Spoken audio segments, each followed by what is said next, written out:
chaîne de la diaspora congolaise. C'est un voleur, Corneille Nanga. Élection Gozalati. Et ça, impossible. Bon, Kabila a sa fatigue à biso. Akokufa na kaka, akokufa motut. Peuple congolais a souffrir na nyoso. Na sala kala na zwa diplôme depuis 93. Na lielo aliata 10 fois mututé. Au moins président Kabila wana, hein? Aza compatriote na biso. Aza président de Konangaï. Na biso aza président ko yokananu. Aza présenté. Télévision, la chaîne de la diaspora congolaise. Merci Bandeko Balandi, ezali esengo mingi ya kokuta na bino lisusu na mokolo mwa lelo. Lelo ezali mokolo ya mosala, mokolo mwa yambo ya mosala. Esika ba congolais na système ya luka parce que Congo soko bimite okolia te, Congo soki olukite okolia eloko te parce que il faut bima soko bimi nde omoni eloko ya kolia. Yango biso pe to bimi lisusu elongo na bino lokola bozali ebele bozolanda biso à travers EDTV et Code Dynamique Télévision to ye lisusu ko lukela bino mayema so mazali ko leka na kati ya mboka na biso. Ba congolais bazali ko penser nini na oyetali année 2018 na oyetali maponami na kati ya mboka na biso. Koto tozo komona ba opposition bazali de plus en plus kobimisa ba candidature na bango pour na présidentielle il y a 2018. Mwana mboka Félix Tshisekedi, Moïse Katumbi, Martin Fayulu, Monanteba Daniel et Belé pe basusu bakobima, Jean-Pierre Bembape lokola ndenge parti na ye et anosaki ke azali candidat na bango na ba élection oyo ya 2018. Na opposition na majorité kuna bandeko na biso ya majorité o babengi bango quand ya statico ezali kosukela bango boni mbutu ezokota kaka kuna koswana ezali kaka kuna koto bacha lo baboy koto obemina kwa lo baboy ekosuka wapi to kosuka wapi. Est-ce que majorité présidentielle bakokoka kobimisa dauphin ya président Joseph Kabila? Est-ce que Joseph Kabila, président de la République démocratique du Congo, azali na ta kopesa dauphin na ye? Et bongo ba imboka tango bazali komona makambo nyonso zali koleka na mboka na biso. Est-ce que candidat commun et unique ya opposition ezali possible na mboka na biso salama? Parce que na ino salamate et que ba opposant nyonso ba sangani esika moko ba misi candidat commun ya opposition malobi yende ko faire face na candidat à majorité présidentielle. Est-ce que le président Joseph Kabila a kobimisa dauphin pour na maponami oyo ezali koya tala ba question mi balé mituna mi balé tozali ko kita na micro baladère pour na kotuna ba imboka parce que bango bazali ko beta mbutu bango bazali ko loba opposition lo baboye majorité lo baboye na mayematali élection kasi mokolo mboka lobi nini peuple congolais ye azali mokolo mboka alobi nini na tiki bino bolandati ndenge mokolo mboka mokolo mabele nini azali koloba nini azali ko penser pour na candidat commun pe nini azali ko penser pour na dauphin ya majorité présidentielle. Télévision, la chaîne de la diaspora congolaise. Papa Tichi oyebi ke tozali na eleko ya maponami. Ebi. Bon, 2018 le 23 décembre, Corneille Nanga lobi tozo kene na maponami. Oyebi yango? Na yebi. Tolingi totuna motuna ya yambo. Ndenge ozomona opposition basangani motuna motazali ko bimisa candidat na ye. Ndakisa na UDPS candidat na bango na maponomi oyo ya 2018 à la présidence ezali Félix Tshisekedi. Martin Fayulu na Dynamique, Jean-Pierre Bemba na MLC, Moïse Katumbi na Ensemble. Pona yo est-ce que bango nyoso wana ndenge bazali wana est-ce que ça possible basangana ba trouver candidat commun? Est-ce possible pour déjà si bayebi qu'il fallait balongola dictateur au soto na RDC. Fa bako sangana bako zalaka eloko moko eloko ya kobanga ezate ko lele kozala na kati ya bango te awa Bemba bia sali 10 ans na prison akonimate kotika moto mosusu azwa le devant aussi longtemps que yenda za igwe. Est-ce que l'opposition ne moute kotisaki na prison wazala bango contre à côté prison ngo na makamune moko mais pour ko sauver mboka kondima Mto bien azala liboso pomboka tolungana souffrance peso zanango. Bon na moment ongana zo mwana ke bango nyso fa bazala ma Félix Sekedi. Baza simanani? Ya Félix Sekedi po fallait ba appuyer po ene mto azala majorité. Na yende mto azala ba mto ba tela ki elikia. Fallait bango bazala na sima. Bango nyso bazaba na mboka to. Na ba Jean-Pierre Bemba. Bango nyso bazala simana ya azala liboso. Maka mususu sima bako arrange yango me ya azala liboso na moment biso tozo. Yango ne na ebisaki omoni o nyso kana utolo bano awa élection ko zalati. Na lobi yango pona sepelso me ko zalati. Zela nanu tito comme le 23 décembre les années loko moko ko bimananse awa. Oyo ko sala élection sala mati. Oyo ko zala. Opposition babimisi ba candidat ebele. Oyo abimi koto loko aliyebo okuna pa bimi lokola lokola Matiti Andunda.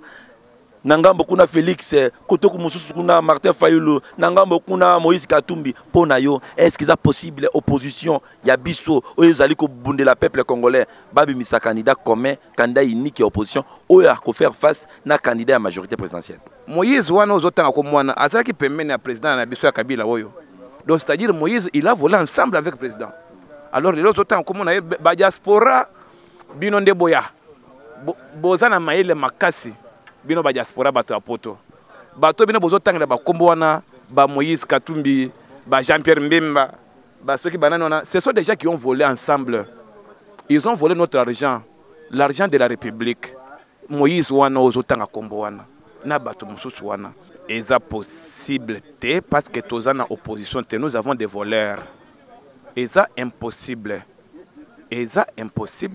impossible paye à souka na bande troisième fois c'est impossible tous candidat commun bon en grosso modo pour na moni ba question na ko poser ka sur makambo ezotongisa biso menga na koloba solution na likambo oyo lingo to na question parce que na yoki déjà question za nango ke mboka na biso est-ce que ko bonga nde question ya mwana ko to na ngai est-ce que question na biso mboka na biso est-ce que ko bonga parce que nous avons des ressources tous na ba potentialité nyonso o mboka ko bonga neti ba mboka nyonso ya mokili est-ce que ko bonga tous na ba politicien ba tozo tanga wana eza ba to baleki na ba classe ya ba université minene batangi politique comment on peut imaginer que mutu atangi classe ou ya menisé mais aibi ko sala tabourete mutu atangi classe ya politique mais aibi ko sala politique te toi azaki na ngambo ya majorité aibi na majorité amonika aibi comment ko aibi ali akimi akengambo kuna or que la politique c'est une science où ils ont permettre mutu pour diriger bateau c'est ça la politique ezaki moyibi te politique ezaka politique eza science où ils ont aidé mutu po ayeba moyeni na ko diriger muninga ne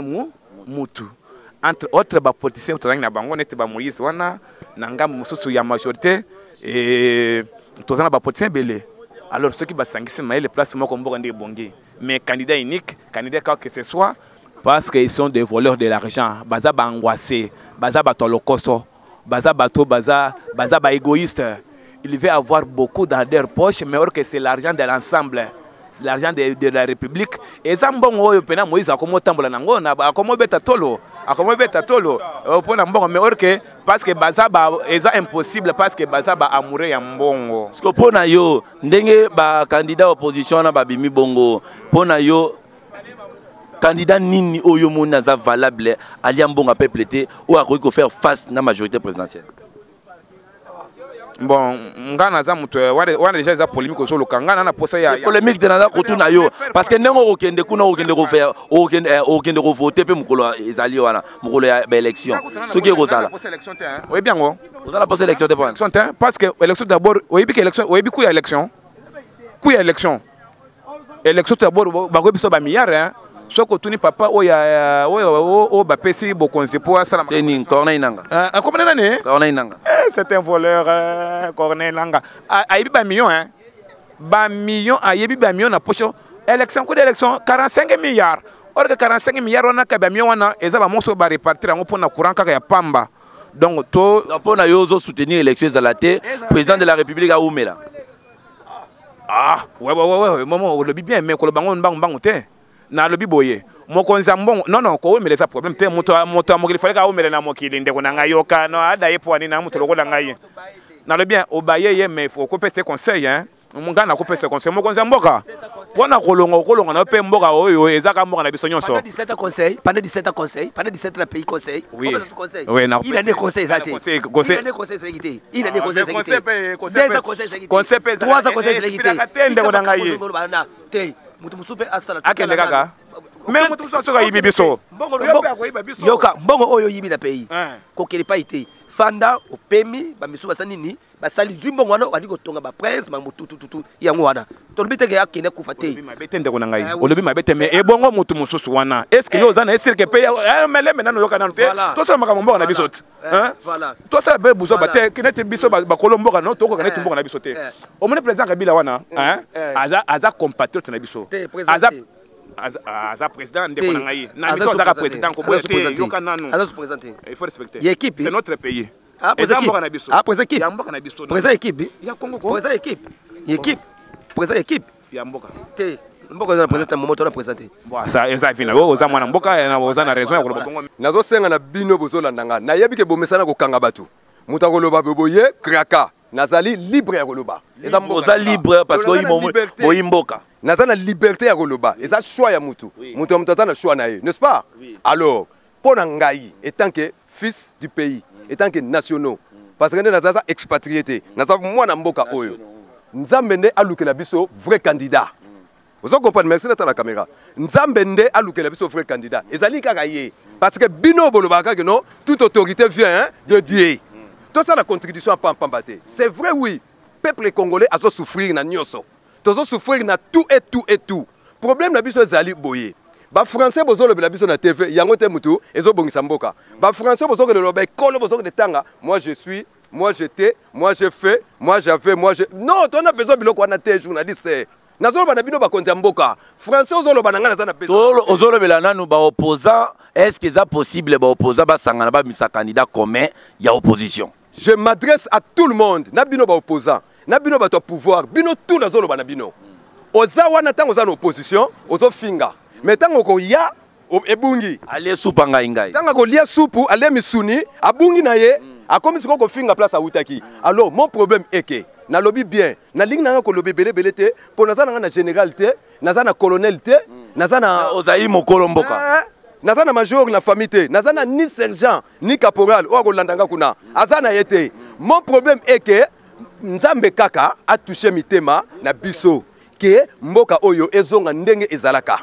Vous comprenez? Parce que je suis un pédagogue, je suis diplômé. Diplôme nanga va nandako. Au salakala. Na salakala na zwa diplôme depuis 93. Diplôme nanga e koma muke be koma damage banani ya bampuku na binse quoi. Merci. Oiki moyimboka a papoli pe alobi ya alobi pona ye ba candidat comme wana ya opposition yaza kunate mais ye azo senga na kolo tata mokili ya likolo na se alukila bango candidat malamu oyo a refaire face na candidat à majorité. Tokoko ba imboka ba ko sepela koloba ba ko continuer koloba na micro na bino tokoko ba Mustafa toleka. Bon ndeko pona ngai na moni boye eloko liboso eza ko senga yambo biso ba imboka tokoka kosangana po tozala bomoko soki tokozala éparpillé alors ekozala échec. Ti na ngonga oyo na zomeka mais naza na difficulté à koyeba nani oyo ngana koki kopona aussi longtemps que biso soto ali na parti opposition mais aussi longtemps que tozoyo kanate alors etienga na point d'interrogation. Pona yo Moïse Katumbi, Félix Tshisekedi, Jean-Pierre Bemba, pona yo nani no sepeli azala candidat unique et commun ya opposition. Pona ngai yara Moïse Katumbi atondo mwana mbo malamu ekosala biso bien basunga biso peuple basunga biso pena basunga biso tolela pa nzambe basunga biso ekosala biso bien babisa moto moko akosunga peuple nzambe atalisa bango bazala bomoko na ponama mingi ezala Moïse Katumbi oui. Soto vandi ba solo li bango nyonso ke to bimisa mutu moko po amema biso na mboka po tambola bien ezala bien to boyaka ke distraction ke non oya akosi biso na boy amemi biso na boy suka nango kuna ba solo li bango na bango biso to se trouver le lote wana to boy to pe na posa ke non président ba kuta na bango nyonso ba solo leta ke bana mboka mboka ekende liboso toluki mutu moko babimisi po amema biso atambusa biso ndenge mboka esengela etambola. Mpo na ngai etake mwana mboka fils du pays nayebi bango nyonso bien.